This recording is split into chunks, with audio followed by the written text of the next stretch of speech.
கண்கள் படாமல் காப்பாற்றிடுக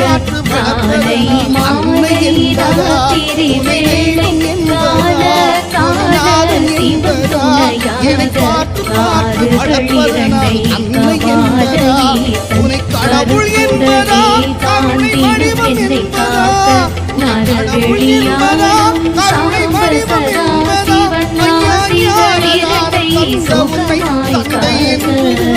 உனை தெய்வம் என்பதா குருநாதன் என்பதா என்னை பார்த்து பார்த்து வளர்ப்பதனால் அன்னை என்பதா